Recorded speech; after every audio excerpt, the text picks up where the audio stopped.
إنا أعطيناك الكوثر فصل لربك وانحر إن شانئك هو الأبتر. السلام عليكم ورحمة الله وبركاته. الحمد لله نحمده ونستعينه ونستغفره ونؤمن به ونتوكل عليه ونعوذ بالله من شرور أنفسنا ومن سيئات أعمالنا من يهده الله فلا مضل له ومن يضلل فلا هادي له ونشهد أن لا إله إلا الله وحده لا شريك له ونشهد أن سيدنا محمدا عبده ورسوله أما بعد فقد قال الله تبارك وتعالى في محكم التنزيل والفرقان المجيد أعوذ بالله من الشيطان الرجيم إن الله وملائكته يصلون على النبي يا أيها الذين آمنوا صلوا عليه وسلموا تسليما. اللهم صل على محمد وعلى آل محمد كما صليت على إبراهيم وعلى آل إبراهيم إنك حميد مجيد. اللهم بارك على محمد وعلى آل محمد كما باركت على إبراهيم وعلى آل إبراهيم إنك حميد مجيد. கணியத்திற்குரிய எல்லாம் வல்ல அல்லாஹ்வின் நல்லடியார்களே, பாசத்திற்குரிய இஸ்லாமிய பெரியோர்களே, அல்லாஹ்வுடைய மாபெரும் கிருபையினால் ஹிஜ்ரி 1447 ஆண்டினுடைய இரண்டாவது ஜும்மாவிலே முஹர்ரம் மாதத்தில் உள்ள சிறப்பான ஒரு நாளை, ஆஷுரா நாளை எதிர்நோக்கி இந்த ஜும்மாவிலே நாம் எல்லாம் ஒன்று கொள்ளும் இருக்கின்றோம். எல்லாம் அல்ல அல்லாஹ் ஜல்ல ஷானஹு தஆலா ஆஷுரா தினத்தை எவ்வாறு கொண்டாட வேண்டும் என்று நபிகள் நாயகம் ஸல்லல்லாஹு அலைஹி வஸல்லம் அவர்கள் கூறினார்களோ அந்த அடிப்படையிலே அந்த நாளையில் நோன்பு வைத்து அந்த நாளை கொண்டாடக்கூடிய நன்மக்களாக என்னையும் உங்களையும் நம் குடும்பத்தார்களையும் வருங்கால நம்முடைய சந்ததிகளையும் அல்லாஹ் ரப்பல் ஆலமீன் முழுமையாக ஆக்கி அருள் புரிவானாக. ஆமீன். கணியத்திற்குரிய அல்லாஹ்வின் நல்லடியார்களே, நபிகள் நாயகம் ஸல்லல்லாஹு அலைஹி வஸல்லம் அவர்கள் கூறியதாக அபூ ஹுரைரா ரலியல்லாஹு அன்ஹு அறிவிக்கக்கூடிய செய்தி திருமதி என்ற நூலிலே பதிவு செய்யப்படுகிறது. நபிகள் நாயகம் ஸல்லல்லாஹு அலைஹி வஸல்லம் கூறினார்கள், தஃபர்ரகத் யஹூது அலா 71 ஃபிர்கத்தன் அவ் 72 ஃபிர்கத்தன் வன்னசாரா மிஸ்லதாலிக்க.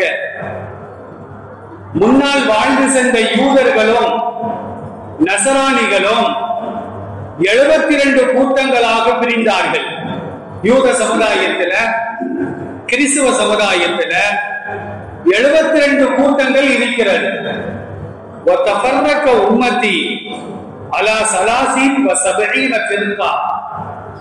ஆனா என்னுடைய சமுதாயம் என்னுடைய மரணத்திற்கு பின்னால் 73 கூட்டங்களாக பிரிவார்கள் என்று நபிகள் நாயகம் ஸல்லல்லாஹு அலைஹி வஸல்லம் இந்த ஹதீஸிலே குறிப்பிடுகிறார்கள். யூதர்களிலும் கிறிஸ்தவர்களிலும் 72 கூட்டம். ஆனால் உம்மத்தி முஹம்மதியாவில் 73 கூட்டங்கள் உருவாகும் என்பதாக பெருமானார் ஸல்லல்லாஹு அலைஹி வஸல்லம் தெளிவாக சொல்லி காட்டினார்கள். அல்லாஹ்வுடைய கிருபையினால இன்றைக்கு உலகளாவிய அளவிற்கு 73 கூட்டங்களும் இன்றைக்கு செயல்பட்டுக் கொண்டே இருக்கிறது. நெல்லை மாவட்டத்தை நாம் எடுத்துக்கொண்டாலும் அந்த 73 கூட்டங்கள்ல எப்படி ஒரு 40 கூட்டங்கள் நம்ம மாவட்டத்திலே இருக்கு. நபி ஸல்லல்லாஹு அலைஹி வஸல்லம் சொன்னார்கள், குல்லுக்கும் ஃபின்னார் இல்லா மில்லத்தன் வாஹிதா. இந்த 73 கூட்டங்களிலே ஒரே ஒரு கூட்டத்தை தவிர மீதம் இருக்கின்ற 72 கூட்டங்களும் நரகத்திற்குத்தான் செல்வார்கள். நபி ஸல்லல்லாஹு அலைஹி வஸல்லம் சொன்னார்கள். சஹாபாக்கள் கேட்டாங்க, யார சொல்லலாம், அந்த வெற்றி பெற்ற ஒரு கூட்டம் யார் என்று கேட்கின்ற பொழுது பெருமானார் ஸல்லல்லாஹு அலைஹி வஸல்லம் சொன்னார்கள், மா அனா அலைஹி வ அஸ்ஹாபி, நானும் என்னுடைய தோழர்களும் எந்த கொள்கையிலே இருக்கின்றோமோ அவர்கள் மட்டும்தான் வெற்றி பெற்றவர்கள். மீதம் இருக்கின்ற 72 கூட்டங்களும் நரகத்திற்கு செல்லக்கூடியவர்கள் என்பதாக பெருமானார் ஸல்லல்லாஹு அலைஹி வஸல்லம் சொல்லி காட்டுகிறார்கள். இதுல ஒரு வேடிக்கை என்ன தெரியுமா, 73 கூட்டங்கள்ல ஒரு கூட்டம் மட்டும்தான் சுவர்க்கத்திற்கு செல்லும். மீதம் இருக்கின்ற 72 கூட்டங்களும் நரகத்திற்கு செல்வார்கள். ஆனால் வேடிக்கை என்னவென்றால் 73 கூட்டங்களும் ஒவ்வொருத்தரும் சொல்றாங்க, நாங்க தான் சொர்க்கத்துக்கு போவோம், மற்றவங்க எல்லாம் நரகத்துக்கு போவாங்க. இப்படி 73 பேரும் தன்னை மட்டும்தான் நல்லவன், மற்றவர் எல்லாம் தீயவர்கள், கெட்ட கொள்கை உடையவர்கள், அவர்கள் எல்லாம் நரகத்திற்கு செல்வார்கள் என்று மீதம் இருக்கின்ற அந்த 73 கூட்டங்களும் சொல்லக்கூடிய ஒரு காட்சியினை இன்றைக்கு நாம் பார்த்து வருகின்றோம்.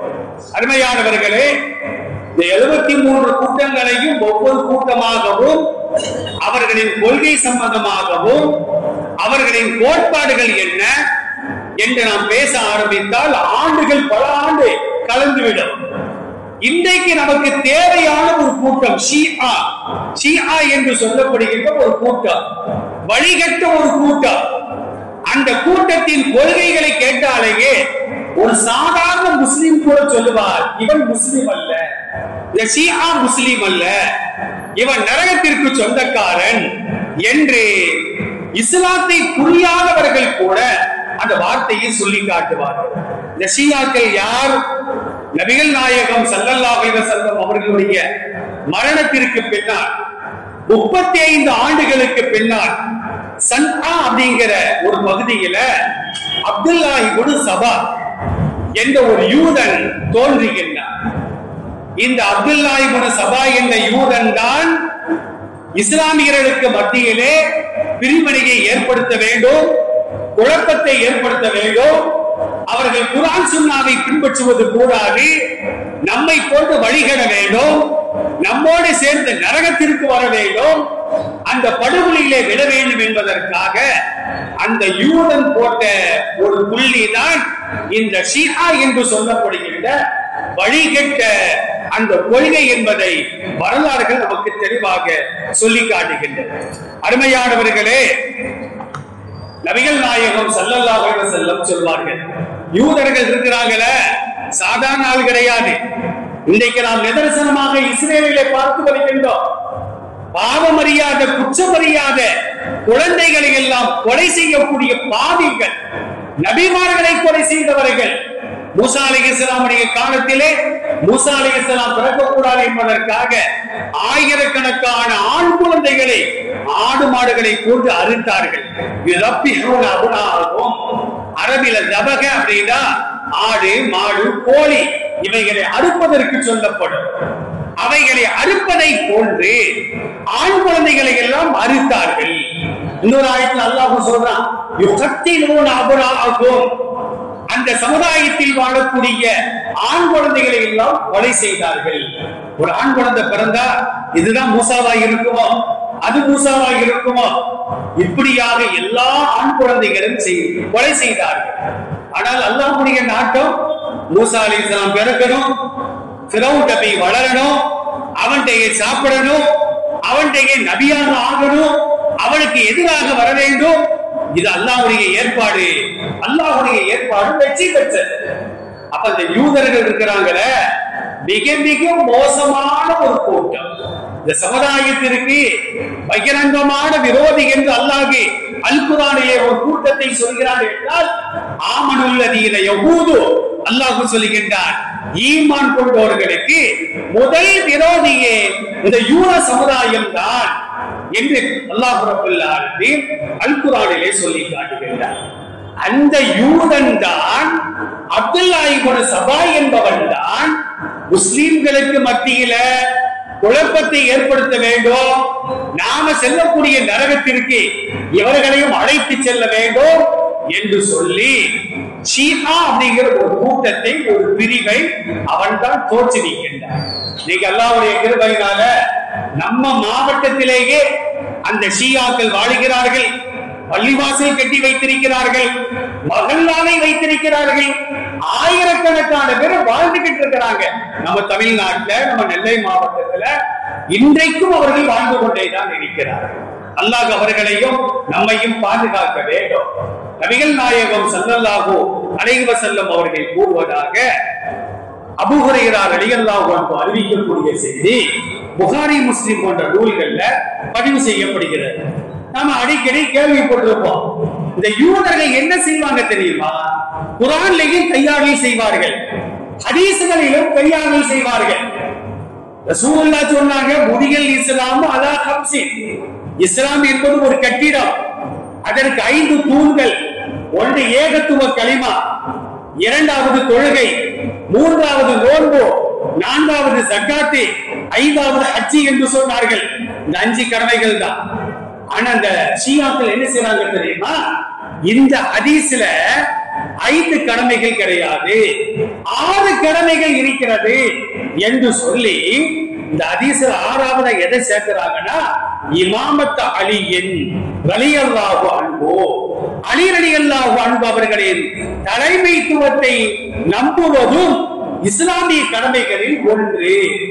ஒருவன் தொழுகையை மறுத்தால், ஹஜ்ஜை மறுத்தால், நோன்பை மறுத்தால், ஜக்காத்தை மறுத்தால், ஏகத்துவ கலிமாவை மறுத்தால் அவன் எப்படி ஒரு காபிராக ஆக்கப்படுவானோ அது போன்று அலி ரலியல்லாஹு அன்ஹு இந்த சமுதாயத்தின் தலைவர் இல்லை என்று சொன்னால் அவனும் காபிர் அப்படின்னு சொல்றவங்க தான் இந்த ஷியாக்கள்.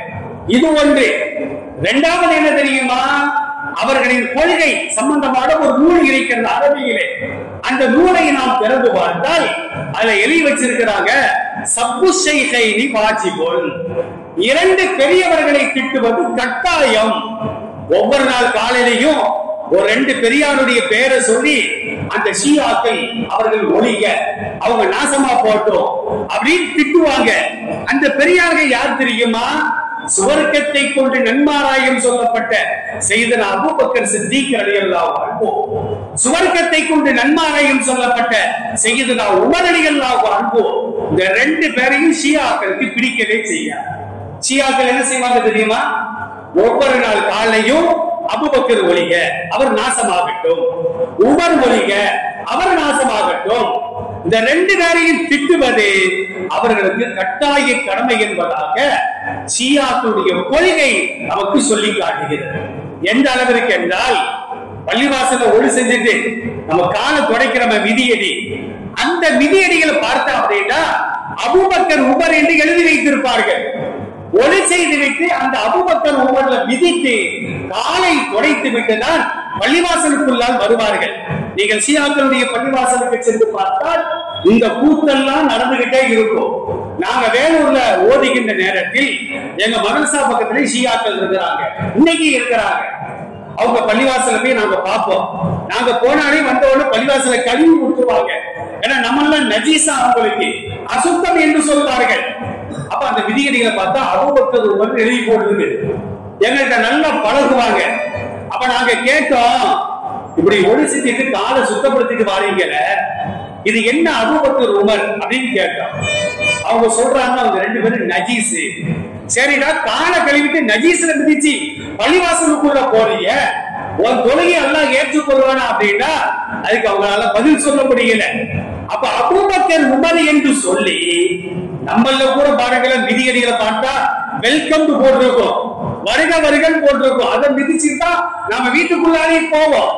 அந்த மாதிரி என்ன செய்வாங்கன்னா சையதுனா அபூபக்கர் சித்திக் ரலியல்லாஹு அன்ஹு, சையதுனா உமர் ரலியல்லாஹு அன்ஹு இருவரையும் அசுத்தம் என்று சொல்லி அவர்களை காலால் மிதித்து ஒவ்வொரு நாளும் திட்டிக் கொண்டே இருப்பார்கள்.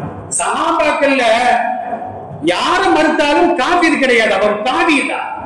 ஆனால் அபூபக்கர் சித்திக் ரலியல்லாஹு அன்ஹு, ஸைத் ரலியல்லாஹு அன்ஹு, திருக்குர்ஆன்ல ஸைத்ங்கிற வார்த்தை மட்டும் தான் பதிவு செய்யப்படுகிறது. சஹாபாக்கள்ல ரசூலுல்லாஹ்வுடைய வளர்ப்பு மகன் ஸைத் ரலியல்லாஹு அன்ஹுடைய பெயர் குர்ஆனிலே பதிவு செய்யப்படுகிறது. அபூபக்கர் ரலியல்லாஹு அன்ஹு அவர்களின் பெயர் தெளிவாக சொல்லப்படவில்லை என்றாலும் அவர் என்று அல்லாஹ் சொல்லுகின்றார். அந்த அவர் யாரை குறிக்கிறது? சையதுனா அபூபக்கர் சித்திக் ரலியல்லாஹு அன்ஹு அவர்களை தான் குறிக்கிறது. சுருக்கமாக சொல்லுகின்றேன். திருக்குர்ஆனுடைய 9வது அத்தியாயம் சூரத்து தௌபா 40வது வசனத்துல அல்லாஹ் சொல்லுகின்றான், மக்காவில் இருந்து சஹாபாக்களை எல்லாம் மதீனாவாசிகள் நீங்க மதீனாவுக்கு போங்க, மக்காவில் வாழக்கூடிய முஷ்ரிக்கீன்கள் நீங்க மதீனாவுக்கு போங்க, மக்கால இருக்கக்கூடாதுன்னு சொன்ன உடனே சஹாபாக்கள் எல்லாம் மதீனாவுக்கு ஹிஜ்ரத் செய்தார்கள். கடைசியாக நபிகள் நாயகம் ஸல்லல்லாஹு அலைஹி வஸல்லம் அவர்களோ சையதுனா அபூபக்கர் சித்திக் ரலியல்லாஹு அன்ஹு அவர்களோ மதீனாவை நோக்கி சென்று கொண்டிருக்கிறார்கள். ஒரு குகையில போய் தங்குறாங்க. சௌர் அப்படிங்கிற குகை நமக்கு எல்லாம் தெரியும். 2 பேரும் தங்கி இருக்கிறாங்க. இதுகுமா ஃபில் கார், அல்லாஹ் சொல்லுகின்றார். அந்த இருவரும், அந்த இருவர் தான் யாரு? ஒன்னு ரசூலுல்லாஹ், ஒன்னு அபூபக்கர் சித்திக் ரலியல்லாஹு அன்ஹு. இந்த இருவரும் ஃபில் கார், கார்னா சின்ன குகைன்னு அர்த்தம், கஹ்ஃப்னா பெரிய குகைன்னு அர்த்தம். சூரத்துல் கஹ்ஃப் நம்ம ஓதுறோமே, ஜும்மா அன்னைக்கு நம்ம ஓதுகின்றோம். கஹ்ஃப் என்று சொன்னால் ஆயிரக்கணக்கானவர்கள் தங்கக்கூடிய ஒரு குகை என்பது பொருள். ஆனா சௌர் அப்படின்னா சின்ன குகை. அந்த குகையில ஒரு 2 பேர் 3 பேர் தான் தங்க முடியும். இருவரும் தங்கி இருக்கின்றார்கள். அப்ப அந்த நேரத்துல இது எப்போது சாஹிபிகி அபூபக்கர் ரலியல்லாஹு அன்ஹு பெருமானாரை பார்த்து சொல்லி காட்டுகின்றார்கள், அல்லாஹ்வின் திருத்தூதரே, எதிரிகள் வந்து நிற்கிறார்கள். குனிந்து பார்த்தால் நாம இருவரும் உள்ளே இருப்பது அவர்களுக்கு தெரிந்துவிடும். நான் இறந்தாலும் பரவாயில்லை, என்னோடு போய்விடும். ஆனால் உங்களை கொலை செய்து விட்டால் இந்த சமுதாயம் நிர்கதியாக ஆக்கப்படுது என்று சொல்கின்ற பொழுது பெருமானார் ஸல்லல்லாஹு அலைஹி வஸல்லம் அந்த நேரத்தில் என்ன செஞ்சாங்க தெரியுமா? அபூபக்கரை பார்த்து சொன்னார்கள், லா தஹ்சன் இன்னல்லாஹ மஅனா. எந்த ஒரு தலைவருக்காவது இப்படி ஒரு வார்த்தை வருமா? அவர் ஆன்மீக தலைவராக இருக்கட்டும், அரசியல் தலைவராக இருக்கட்டும், அமைதியா இல்லாம சத்தம் போட்டு நான் உள்ளதான உட்கார்ந்து இருக்கிறேன்னு காட்டி கொடுத்துருவார். ஆனா அல்லாஹ் என்ன செய்யறான்னா பெருமானாருடைய உள்ளத்துல அமைதியை போடுகின்றார். அமைதியாக சொன்னார்கள், லா தஹ்சன் இன்னல்லாஹ மஅனா. அபூபக்கரை கவலைப்படாதீங்க, அல்லாஹ் நம்மோடு இருக்கின்றார். அல்லாஹ் யாரோடு இருக்கிறானோ அவங்களுக்கு பாதுகாப்பு உண்டு என்று அல்லாஹ் சொல்றானே. இந்த ஆயத்துல அபூபக்கர் ரலியல்லாஹு அன்ஹு அவர்களை குறிப்பிடுகின்ற காரணத்தினால் அபூபக்கரை ஒருவன் மறுத்தால் அவன் நிச்சயமாக காஃபிராகி விடுவான் என்பதை இஸ்லாமிய கொள்கைகள் நமக்கு தெளிவாக சொல்லி காட்டுகிறது. அருமையானவர்களே, அது மாத்திரமல்ல, இவர்கள் இந்த ஷியாக்கள் செய்யக்கூடிய தில்லுமுள்ளுகளை நாம் பார்ப்போமே ஆனால் அவர்கள் நிச்சயமாக காஃபிர் தான் என்பதிலே மாற்று கருத்திற்கு இடமே கிடையாது. ஏனென்று சொன்னா அவங்க என்ன சொல்றாங்க? அல்லாஹ் ரப்பல் ஆலமீன் ஜிப்ரீல் மூலமாக வஹியை அனுப்பி வைத்தார் பெருமானாருக்கு. ஆனா அந்த வஹி ரசூலுல்லாஹ்வுக்கு போக வேண்டிய வஹி இல்ல, அலி ரலியல்லாஹு அன்ஹு அவர்களுக்கு செல்ல வேண்டிய வஹி. அந்த ஜிப்ரீல் என்ன செஞ்சார் அப்படின்னா தவறி மறந்து போய் பெருமானாரிடத்தில் ஒப்படைத்து விட்டார். அலிக்கு கொடுக்க வேண்டிய வஹிய யார்கிட்ட கொடுத்துட்டாரா? பெருமானார் ஸல்லல்லாஹு அலைஹி வஸல்லம் அவர்களிடம் கொடுத்து விட்டார் என்று அல் மணியா வல் அமல் அப்படிங்கிற ஒரு நூலில இந்த ஷியாக்கள் எழுதி வைத்திருக்கிறார்கள். அருமையானவர்களே, நாம் மறக்கலாம், நீங்க மறக்கலாம், நபிமார்கள் மறக்கலாம், பெருமானாருக்கு கூட மறந்து ஏற்பட்டிருக்கிறது. நபி ஸல்லல்லாஹு அலைஹி வஸல்லம் சுபுஹுக்கு இகாமத்து சொல்லப்படுகிறது. முஸல்லால வந்து நிக்கிறாங்க, அல்லாஹ் அக்பர் தக்பீர் கட்டணும். ஆனா ரசூலுல்லாஹ் என்ன செஞ்சாங்க தெரியுமா? சஹாபாக்களை நோக்கி நில்லுங்கள் சொல்லிட்டு வீட்டுக்கு போயிட்டு வராங்க. வந்த தலையில இருந்தோ தாடியில இருந்தோ தண்ணீர் சொட்டிக்கிறது. தொழுக முடிஞ்சவங்க சொன்னாங்க, எனக்கு நேற்று இரவு குளிப்பு கடமையாகி விட்டது, குளிக்க நான் மறந்து விட்டேன். முசல்லாவுக்கு வந்தவன எனக்கு ஞாபகம் வந்தது, நான் குளித்து விட்டு வந்தேன். பெருமானார் ஸல்லல்லாஹு அலைஹி வஸல்லம் சொல்கிறார்கள், ஒரு நாள் லுஹரோ அஸரோ 5 ரக்காத்துகள் தொழுகை நடத்துகின்றார்கள்.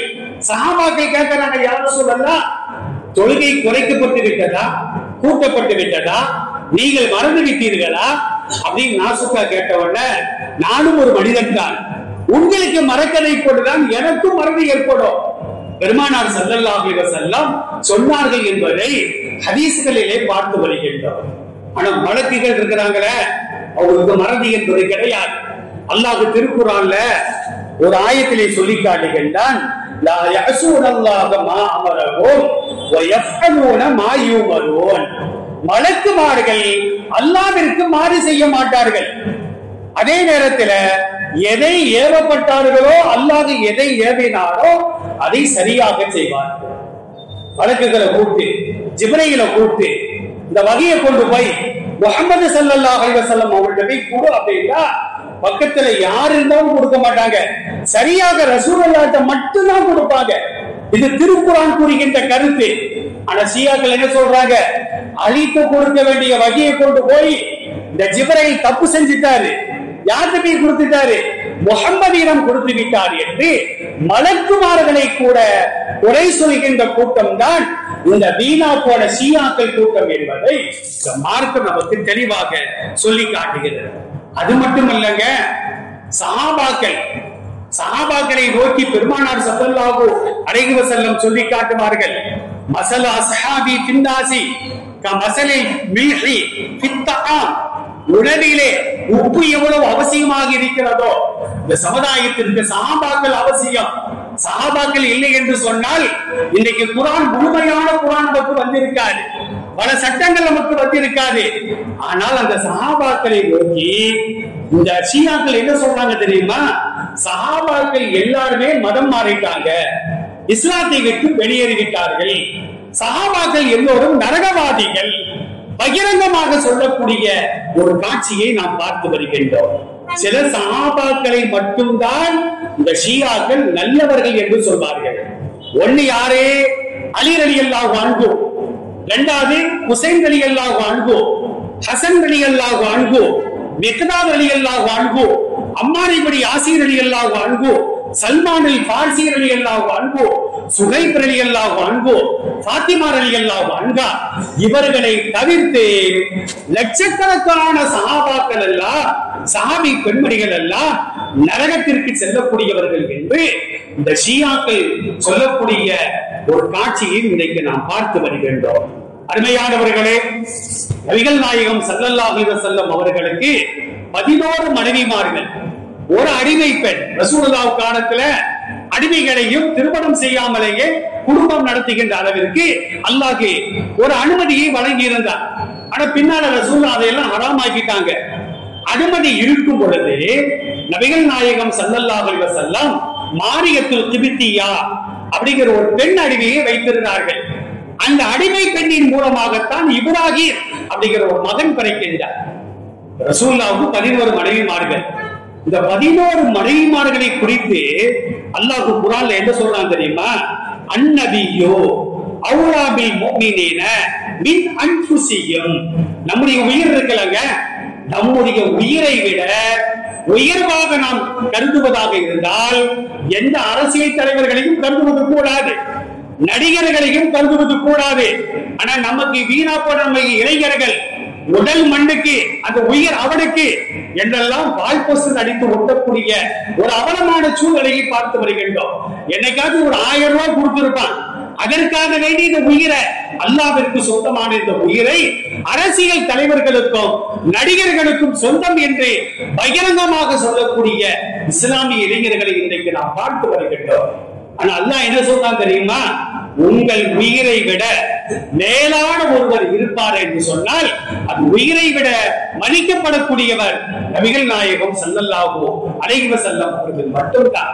இப்ப ஏன் உயிர் மேலாக நான் மதிப்பதாக இருந்தால் அது ரசூலுல்லாஹ்வை தான் மதிக்க வேண்டும். ஏன் உயிரை விட எங்க அம்மா தான் பெருசு, எங்க அத்தா தான் பெருசு, எனக்கு ஆன்மீக தலைவர் தான் பெருசு சொல்வதற்கு இந்த மார்க்கத்துல யாருக்கும் அந்த அதிகாரம் கிடையாது. அப்படி சொன்னால் இந்த ஆயத்தை மறுத்த குற்றவாளியாக அவன் காபிராக ஆக்கப்பட்டு விடுவான் என்பதையும் மார்க்கம் சொல்லி காட்டுகிறது.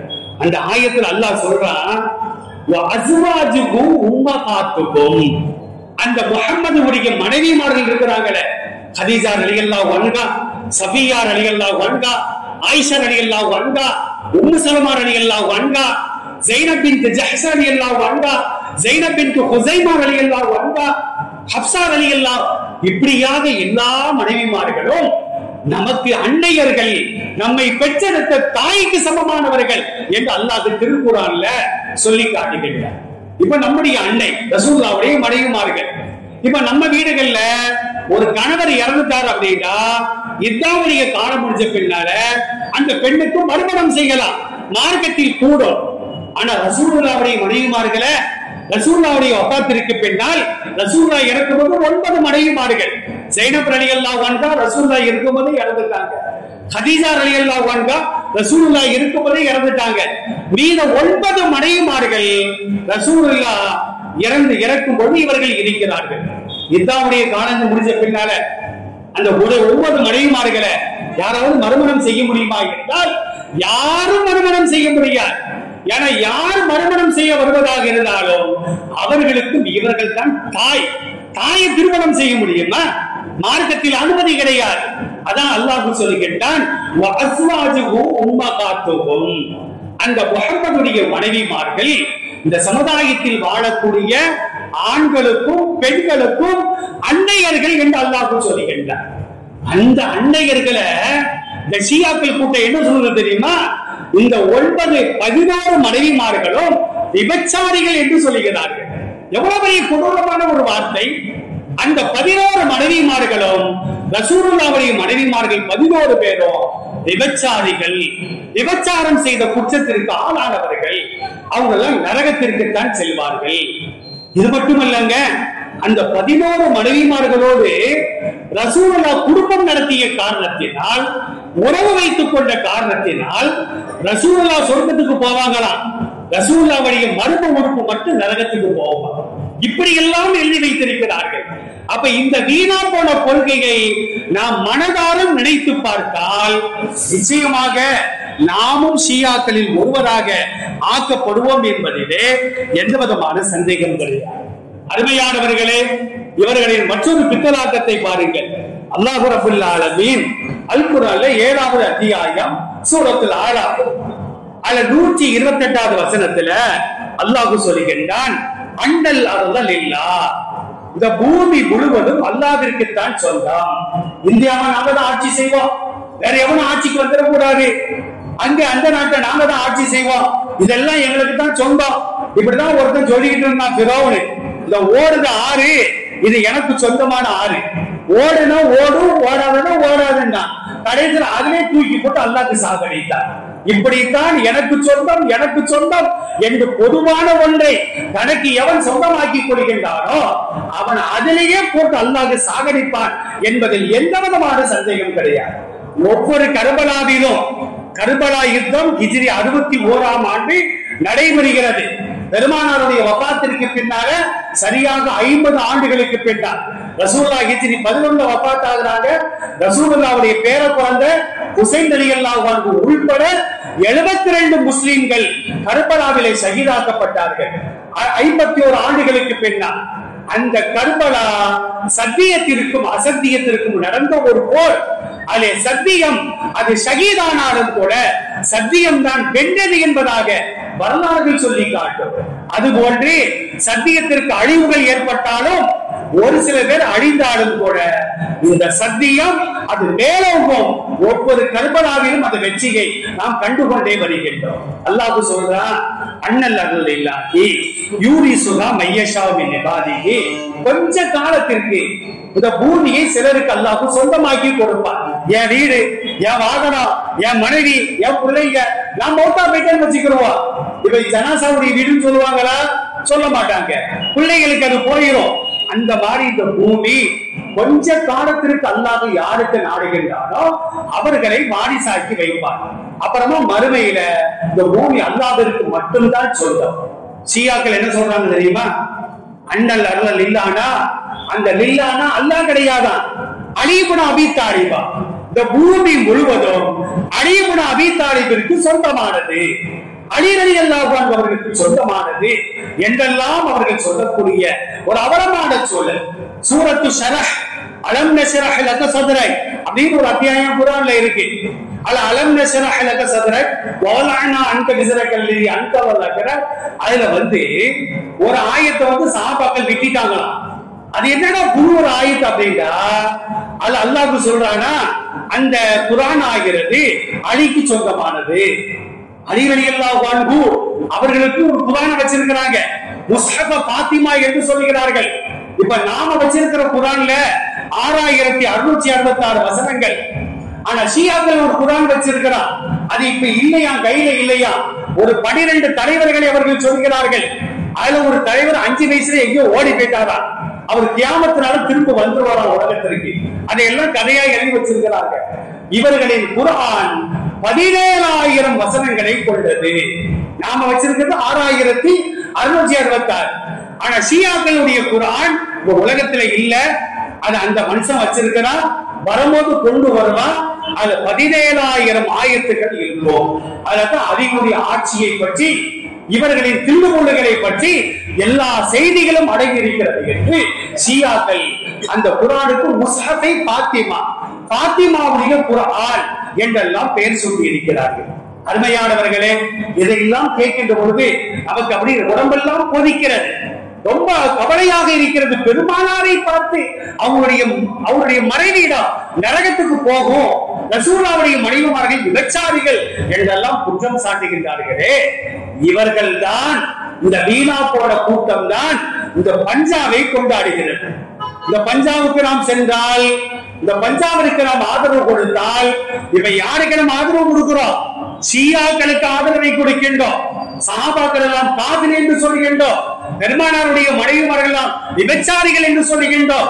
குர்ஆன் இந்த குர்ஆனை ஏற்றுக்கொள்ள மாட்டோம் என்று சொல்கின்றோம்.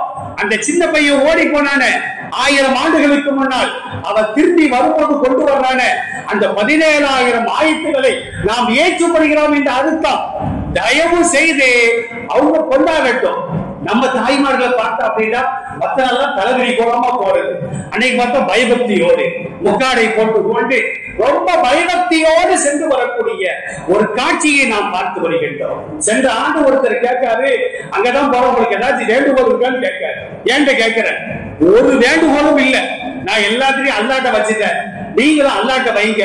அங்க போனீங்கன்னா உங்களுக்கு ஈமான் என்பது கிடையாது என்று சொல்லி காட்டுகின்றேன்.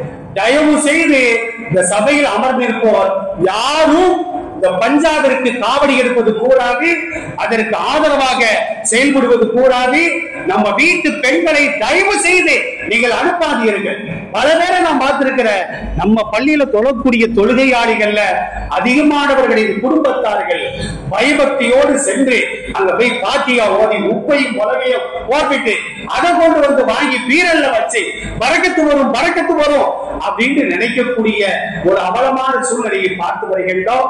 தயவு செய்து ஷியாக்கள் நரகவாதிகள், அல்லாஹ்வுடைய சாபத்தை பெற்றவர்கள், அவர்களின் கொள்கைக்கு நாம் இசைந்து கொடுத்தால் நிச்சயமாக நாமும் செல்லக்கூடிய இடம் நரகம்தான் என்பதில் எந்த விதமான சந்தேகம் கிடையாது. அல்லாஹ் அவர்களையும் நம்மையும் பாதுகாத்து அருள்புரிவானாக. இன்ஷா அல்லாஹ் நாளையும் நாளை மறுநாளும், அதாவது பிறை 9 பிறை 10 சனி ஞாயிறு 2 நாட்களும் நோன்பு வைத்து இந்த சமுதாய வெற்றிக்காக அல்லாஹ்விடத்தில் துஆ செய்ய வேண்டும் என்று அன்பாக கேட்டுக் கொள்கின்றேன். அல்லாஹ் நம்முடைய துஆக்களை கபூல் செய்வானாக. அஸ்ஸலாமு அலைக்கும் வ ரஹ்மத்துல்லாஹி வ பரகாத்துஹு.